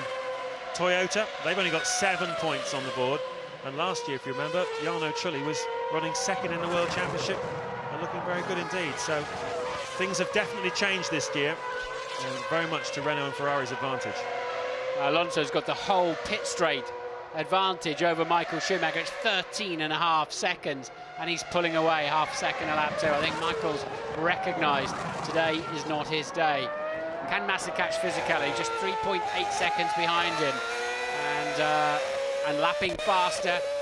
And it's then Raikkonen and Button for 5th and 6th. So they're the main scraps out there, I think, for the points. Heidfeld's managing to get the BMW up into 7th at the moment for a couple of points. He's only stopped the one time. Barrichello hanging on to the final point in 8th place, but Rosberg is catching him. Well, no one was quite sure exactly how things were going to play out in the battle between Michelin and Bridgestone, between Renault and Ferrari. Certainly Bridgestone and Michelin pretty sure that their tyres are fairly evenly matched here. But you'd have to say that as the weekend has gone on, the track seems to have come to the Michelin tyres a little bit more. There was always a possibility that that might happen. And certainly today, during this Grand Prix, the Michelins do look to have a slight edge. So 16 laps separate Fernando Alonso, and a very emotional Grand Prix victory on home soil in Barcelona as Nico Rosberg pits from 9th place. The crowd are willing Alonso on. He leads Michael Schumacher by 14 seconds with 16 laps to go.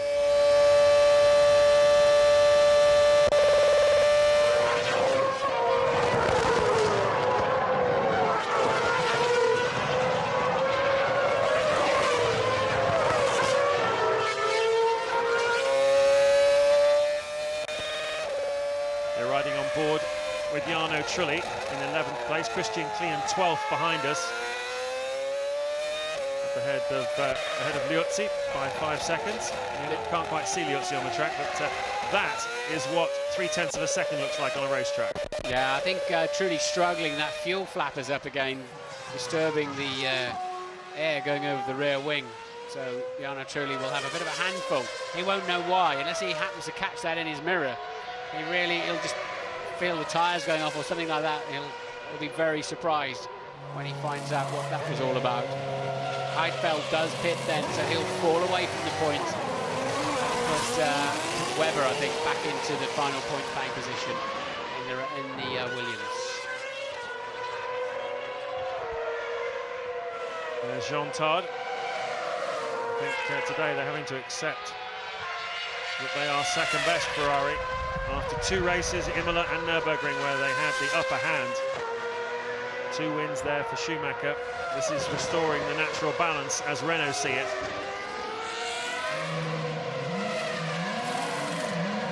Into the pits comes Christian Klier from 12th place, and that will move Jacques Villeneuve up into 12th.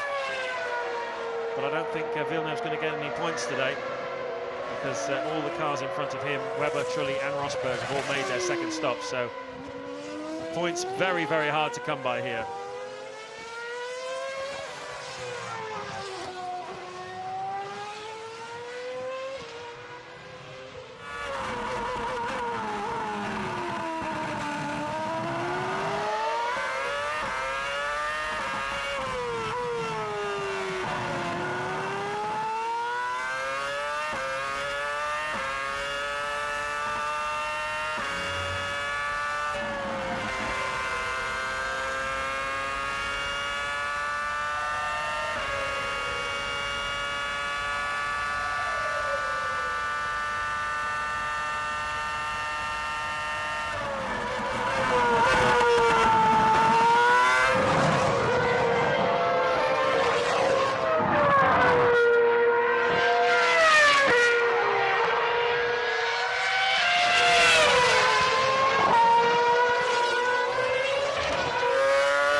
Final stages of the Spanish Grand Prix in Barcelona. 130,000 people here to see if Fernando Alonso can win his home Grand Prix. He started this race from pole position with this man, Giancarlo Fisichella, alongside him. It was a perfect formation start for the 2 Renaults, the 2 Ferraris tucked in behind, with Michael Schumacher 3rd and Felipe Massa 4th. Schumacher ran 7 laps longer in the opening stint, just showing what an amazing performance it was by Schumacher in qualifying yesterday. And that was enough to get him ahead of Giancarlo Fisichella. And now he is 13 seconds ahead of Fisichella in the second Renault. But could he do anything about Fernando Alonso? Well, even though he had more fuel than the Spaniard, he wasn't able to make it count in the middle part of the race.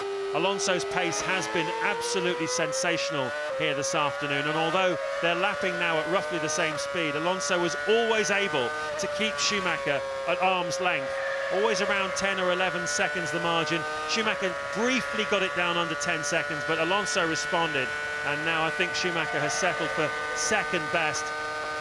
Alonso 15 seconds up the road from him. Fisichella is in 3rd place. Massa is in 4th place. Jenson Button in the early part of the Grand Prix was held up by Honda teammate Rubens Barrichello, but it took until the first round of pit stops to get in front of his teammate. Since then, he's pulled away from him. He's now almost 20 seconds in front of Barrichello, but it's really a case of what might have been for Jenson Button. In the last few laps, though, he has closed up on Kimi Räikkönen. He's now just 3 seconds behind him with 13 laps to go.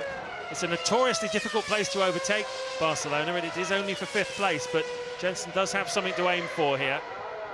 Barrichello then in 7th. Heidfeld at the moment for BMW Sauber looks like having another point-scoring afternoon. It would be their 4th point-scoring weekend of the season. BMW really have hoisted the Sauber team up ahead of Toyota, Red Bull and the others. And Mark Webber, well, he's 8 seconds off a points-paying position for Williams. So at the moment, both the Williams cars are out of the points. Webber 9th and Rosberg in 11th place. Actually, I was astonished at how calm Alonso was on the grid. The fact he even stopped to talk. He was calmer than I was, for sure. He just looked like he got it all under control, didn't he? He wasn't in any hurry at all to get to his car. But I think he just felt he'd got it nailed today and got what he needed off the pole position slot. Coulthard's pitted from 13.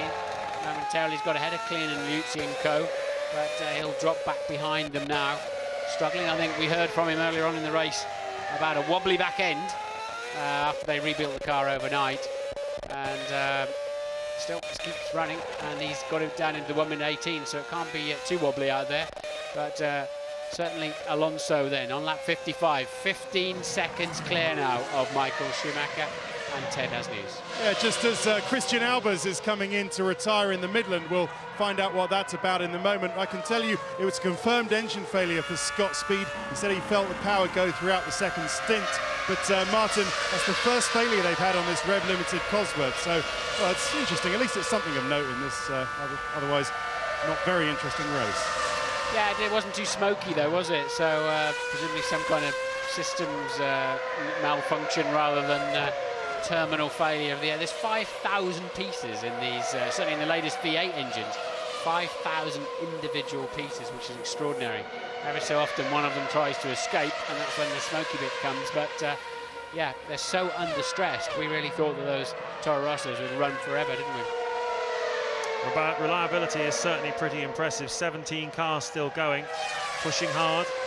Alonso, I remind you, is on the second race with his engine. The rules at the moment are that you have to make a single engine last 2 whole Grand Prix weekends. That's practice, qualifying, and the Grand Prix. And then you have to bring it along the following weekend. If you change it before the end of the second weekend, you take a 10-place penalty on the grid. You drop 10 places on the grid. That's what happened with Jacques Villeneuve this weekend. But, well, Alonso will be keeping an eye on his engine because it's the same one he used at the Nürburgring last weekend. You can see the crowd waving him on up in the stands. They've added 10,000 new seats this year. Ferrari head in hands, the pace not really there. And that will, it's quite a surprise, I think, for quite a few people. I thought they'd be faster today. They certainly look faster in free practice. So after the excellent performances in Imola and Nürburgring, Martin, for Ferrari, where certainly in the Nürburgring they were surprisingly quicker than Renault, it's a situation back to normal again as far as Renault and Alonso are concerned here in Barcelona. But from now on, for the rest of the season, it's all about the little detailed developments they can make on the car, isn't it? The little winglets and what have you, any little piece they can bring, and the tyres as well, just to make those cars a little faster. Yeah, no doubt about it, but as I said earlier on in the programme, every time we've cut to Michael Schumacher on board on used tyres, I've seen him with an armful of understeer, the car sliding around, so I'm not that surprised, but the whole paddock was so certain that the Ferrari was going to run and hide this afternoon. And I don't know if they were. They were certainly putting out some very positive vibes into the paddock as well. They seemed confident about it, but Alonso had an answer for it every time. The concern for Renault, if you look at next year, is that Fisichella, who's done a solid job, but he's 30 seconds behind his teammate. 30 full seconds. And even more of a concern for Alonso is he's 55 seconds ahead of the McLaren that he's jumping into next year. Yep, he'll definitely want to get a second World Championship under his belt before he makes that jump. So McLaren clearly got some work to do now, and they've lost some key members of their design team. Adrian Newey obviously is the headline member who's gone to the Red Bull Racing team, but he's the designer genius who was behind the Williams success of the mid-90s and McLaren's 2 championships in the late 90s with Mika Hakkinen. No question about his credentials, but his team as well. Peter Prodromou and Nick Tombassis have gone elsewhere. Tombassis to Ferrari, Prodromou has gone to Red Bull Racing, and that team within a team at the top of McLaren will be hard to replace. They're showing the Michael Schumacher in 4th place on the computer at the moment. Where is Michael? Have they just missed him as he's gone past as the sensor missed him? But Michael Schumacher stopped out on the racetrack according to the computer, but we haven't seen anything on the TV screens. Ted? There's absolute confusion down here at Renault. He's showing now that he's stopped, but there he is, large as life on the telly, going very well. Renault were having an absolute field day. Their arms were upraised because they were just looking at the timing screens you were looking at, which showed that Michael had stopped on the circuit. So another weird timing glitch going on. Yeah, there's a default on when you've a certain amount of time past the normal sector time, it shows you as stopped. So obviously Michael Schumacher's sensor is not registering at the moment. He'll still be, there's a backup timing system you'll not be surprised to hear, and another manual system as well, so it's not a big issue. But at the moment, and he's just popped back up into 2nd place again. Good effort, past 2 people in one lap. including himself. It's all over the place at the moment. The computer had Fisichella in front of him. So, second race in a row, we've had a little timing problem with the phantom red flag during qualifying at the Nürburgring race last weekend, for which we were given an apology. It all came from the board at that did the start system from. For some reason, it decided to throw a red flag, which means end of session, and that threw everyone into confusion. But they've managed to put this one right pretty quickly, and Schumacher is now shown as being 16.5 seconds behind Fernando Alonso with just 8 laps to go in this Grand Prix. Fisichella 12 seconds behind Schumacher. Massa 5 seconds behind Fisichella. Thought they might be a little bit closer at the time of the second stops, those two, but Massa just not having the speed. Although, Martin, he has the fastest lap of the race, Felipe Massa, 1:16.6 on lap 42. So fundamental speed in the car, but not consistent speed from the Ferrari. Yeah, the trouble is when you do the fastest lap of the race and you finish fourth, it kind of suggests that you didn't max the performance out in the day. But Luis has some news for us. Yeah, a bit of an update for you on Christian Albers. He's got some damage to his car. His front wing failed earlier in the race, hit the barge boards and his front suspension. So he came in for a new nose, has been in a further 3 times to try and sort out the handling of the car, but it's still very, very bad. It's deemed to be dangerous. So he's finally parked the car in the garage. Thank you for that, Louise. So continuing on his imperious way, Fernando Alonso. Here is Kimi Raikkonen, running in 5th place at the moment, almost a minute behind Alonso. It will be a minute by the time this race finishes. It's gone up to 57 seconds now. The McLaren is behind. So next man to get lapped is Jenson Button. He's a while down the road. I don't know who Kimi Raikkonen was waving to. I can only assume it was a back marker that got out of his way, but so Alonso's lapped everybody up to P6, and the computer's throwing a bit of a wobbly again at the moment. I wonder if Raikkonen was just stretching his fingers. It looked to me more like just a stretch of his fingers on his left hand, maybe getting a little bit of cramp in there. Yeah, it could be. Yeah, you do grip the wheel very hard here with these high G-forces around the corners, and easy to get, especially if you're a bit dehydrated later on in the afternoon. Schumacher 17 seconds behind, very much in a Renault sandwich, but not a lot of butter in it for him because he is nowhere near Alonso, although he's got a bit of a comfortable margin of 12 seconds over Fisichella. Well, Ferrari were very proud of the fact that they won 2 back-to-back Grand Prix with the same engine. Michael Schumacher carrying the same engine through Imola and the Nürburgring. And if you consider the problems that they had in Malaysia at the start of the season, where they were having to change engines left, right and centre, and they got very little out of that Grand Prix weekend. It is a major triumph for the engine department at Maranello. But that car is a good car, there's no question about it. The engine's strong, the aerodynamics are sensational. Ferrari still well at the top of the straight line speed traps. It's not really helped them today in their battle with Renault as much as everyone thought it would. But Massa, 317 kilometres an hour, is at almost 205 miles an hour. And Alonso isn't even registering amongst the top 6, so he's at least 10 kilometres an hour slower down the straight than the Ferrari. But clearly that Renault is going around the corners beautifully, using its Michelin tyres beautifully. And Fernando Alonso is driving quite exquisitely. Tell you what, though, down in the midfield, you've got guys in the women in 19s, Trulli, Rosberg, Villeneuve. When your car's not working around this track, it's utter misery. You can't manhandle it. You can't make the difference through these high-speed corners if the car's not underneath you. And you just seem to be struggling and driving as if it's your last race on Earth. And then suddenly a car coasts up behind you, like the Renault, passes you and disappears off into the distance, doing apparently half your work rate behind the wheel. If the car's not hooked up around here, you just cannot get it together. Well, we went out on the track, didn't we, on Saturday morning to spectate and look at the cars, and they just do seem so perfect, don't they? They brake in such an enormously short distance, 70 or 80 metres to scrub off something like 120 miles an hour of speed. They're so efficient aerodynamically, the brakes are so efficient, absolutely amazing. Ted Kravitz, what can you tell us? Yeah, just a final up sum of Jenson Button's race, because there's not much else going on, is there? Apparently he's turned the engine down now because he's on the first race with his engine, and they want to save it, conserve it for the next race in Monaco when they really fancy their chances with Jensen. So the engineers have told him to turn his engine down, save all the revs. They think, by the way, that they could have challenged Kimi Raikkonen. Just spoke to Jeff Willis. He says, yeah, we think we're quicker than Raikkonen, but you just can't overtake here.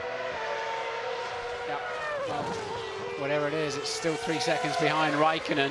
But the Honda does ride the bumps and curbs well, which bodes well for Monaco, for Button, as does the Renault, you have to say. The front-running cars do look like they're very nicely suspended this year and quite compliant. It's such a different challenge for the next Grand Prix over the drain covers and off-camber, bumpy pavements of Monaco compared to this super smooth, nicely cambered racetrack. But when your car's working, it seems to work everywhere. It's odd. Whatever. When your team is hooked up, they'll just give you something every weekend that you feel confident with. That's interesting, just hearing from Ted about Jenson Button's race, the could-haves and the should-haves, which always come out at the end of a Grand Prix. There's been a lot of could-haves and should-haves from Honda this season, but I think in this case, if Button had not been tucked up behind Barrichello for the whole of the first stint, Jenson Button pitting on lap 25, Barrichello the lap before, he's only 2.8 seconds now behind Raikkonen, and for sure, Martin, he lost more than that, tucked up behind Barrichello. So possibly that's where the time went. Well, Rubens has out-qualified in his last two Grand Prix, last two weekends, but it seems as if Rubens hasn't quite hooked himself up. A good race setup. It's certainly been faster in qualifying than Jenson with similar fuel loads. But Jenson's got the upper hand. P6 then for our man Button at the moment, albeit a minute adrift.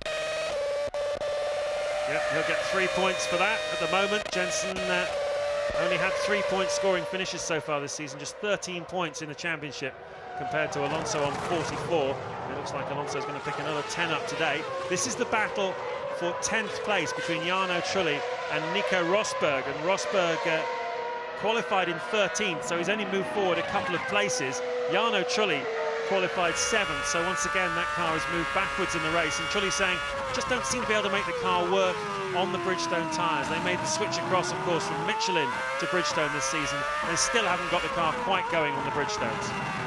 Button just 2.1 seconds behind Raikkonen now. If I was him, I'd be cranking the engine back up, because there is a chance of that P5. As difficult as it is to overtake her, you know, if he can really get himself some quali revs for a couple of laps right at the end of the Grand Prix, he does have a chance. That's really the main race out there at the moment. Rosberg and Trulli are squabbling a few tenths apart. Trulli was still struggling with that fuel flap up, which will be destroying the airflow over part of his rear wing. But they're out of the points positions in 10 and 11, so it's all down to Button.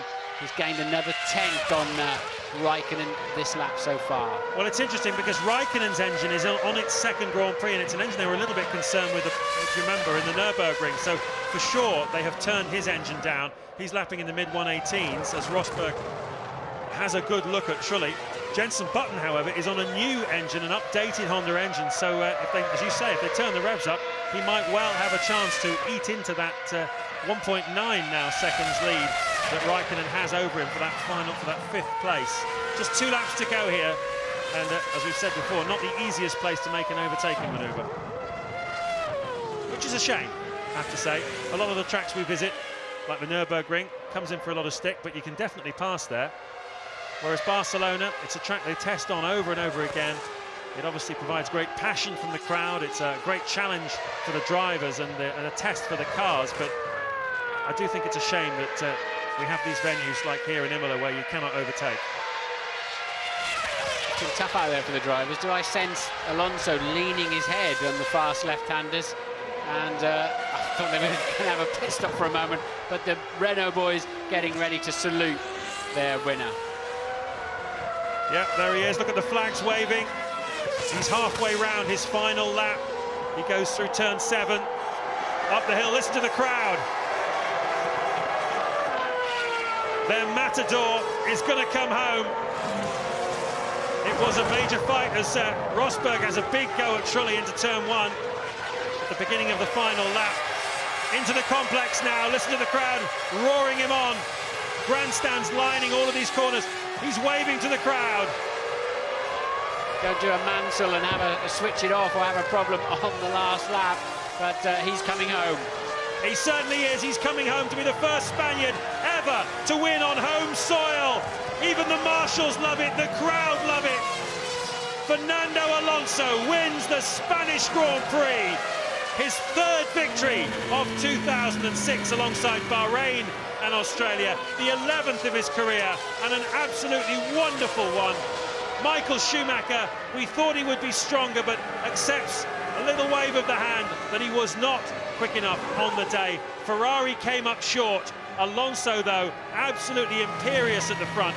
Fisichella comes through to make it 2 Renaults on the podium. Massa is 4th. Raikkonen and Button are going to finish 5th and 6th, with Rubens Barrichello picking up 2 points for Honda, and Nick Heidfeld the final point for the BMW Sauber team in 8th place. But no doubt at all who the hero is today. It is Fernando Alonso, the reigning world champion from Oviedo in Spain. He's made every single one of the 130,000 people here today ecstatically happy. Pole position, comfortable win. We're going to see a happy Spanish face in the press conference and a slightly grumpy German. Thank you to all of you. Thank you. This one will be one to win. Thank you. Muchas gracias, Fernando.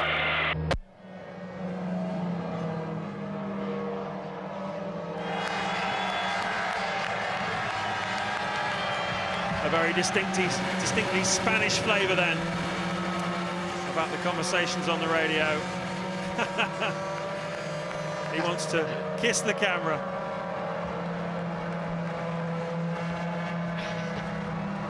He's obviously worked out that they're always following him when he's won a race from that mirror cam. You can't really see the camera in there, so I'm sure he knows it's there. 42 cameras, I think, out on the Formula 1 cars in total, in various positions. They all have to carry dummy camera positions as well when they've not got the actual cameras in, so that they're not, those carrying cameras are not unfairly penalised aerodynamically or with weight. Fantastico, fantastico, fantastico. Alla grande, vai, fantastico. With English, Spanish, Italian. They're stuck for words, aren't they, really? What do you say when you've just won your home Grand Prix? Just seeing yesterday the adulation when he walked out after he got his pole position. He came into Parc Fermé, took his helmet off and came out and waved to the crowd, and they erupted, as I'm sure they will in a moment when he pulls into Parc Fermé. How could one man handle that much attention, that much adulation? He's a very private individual, but somehow he just soaks it up. He is such a competitive racer. He wins then the Spanish Grand Prix from Michael Schumacher. There you can see the finishing order. Neither of the Williams cars making it into the points. It was a Michelin and Bridgestone sandwich at the top, but I think definitely advantage Michelin today at the front in the battle for the victory. There you can see the cars that did not make it to the finish. 17 classified finishers. Super Aguri getting a car to the finish, albeit 4 laps down. Win number 3 of the season for Alonso, who's really milking this sportsman crowd. There you can see the situation in the Drivers' Championship. Alonso putting back a bit of the undoing the damage that Michael Schumacher did to him over the last 2 Grand Prix. Button moves up to 6th place with 16 points, closing in on Felipe Massa.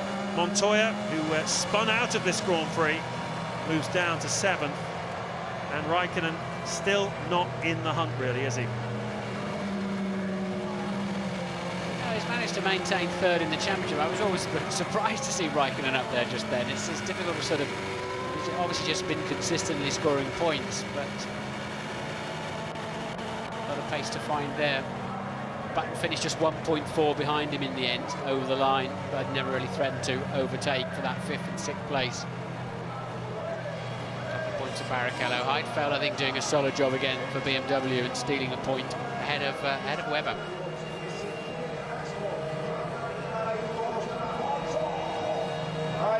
Flavio Briatore there on the left, the boss of Renault, just waiting for his driver, as is the whole crowd here.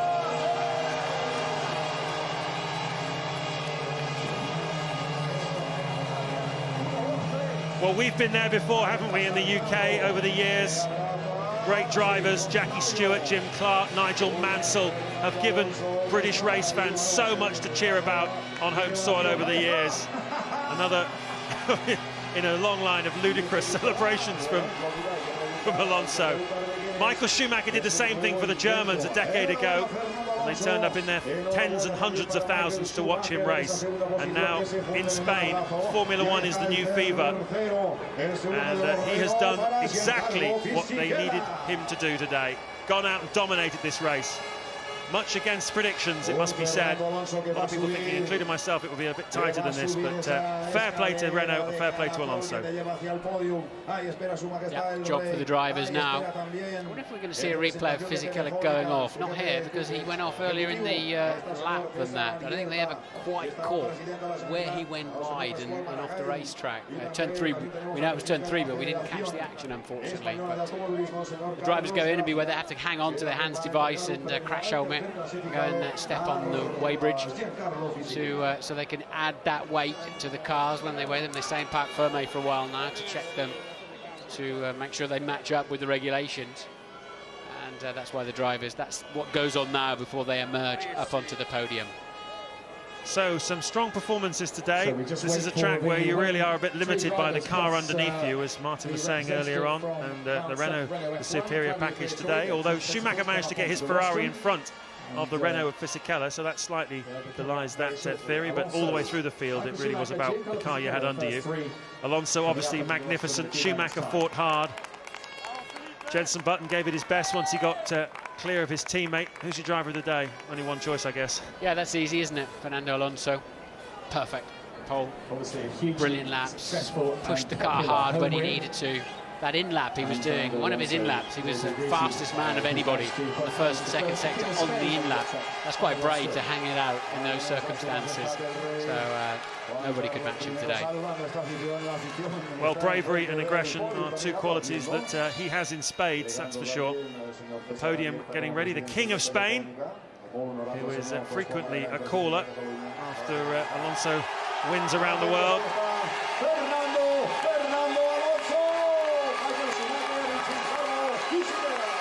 Here they are, the first three: Fernando Alonso, Michael Schumacher, and Giancarlo Fisichella, and Flavio Briatore.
French national anthem for Renault, the winning constructor.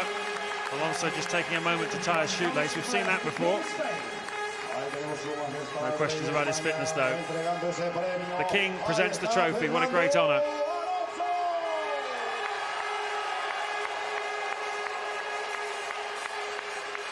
A great lover of motorsport, Juan Carlos, always comes to the Grand Prix and always loves it. The winner's trophy then for Flavio Briatore. Some doubt about his situation within the Renault team? Was it linked to a commitment from Renault that we got today that they will be around until 2012? Will he now sign, or is he waiting for something else? Said over the weekend, I'm feeling a bit tired of Formula One. It's a sport that requires a great deal of energy. I feel like I've achieved everything. I need fresh motivation. We will see over the next few weeks whether Prix will stay at the helm. He's done so much to make this team what it is. Michael Schumacher finishes second today. He seems happy enough with that, enjoying the moment. 8 more points for him then, keeps him in the hunt, even on a bad day. He's right there. And Fisichella, we saw him off the road earlier on, lost that second place to Schumacher. I think he'll be unhappy that he wasn't able to keep the German behind him to do a job also for Alonso, just making the difference in points between him and Schumacher that bit greater. Slightly rueful for Fisichella, I think.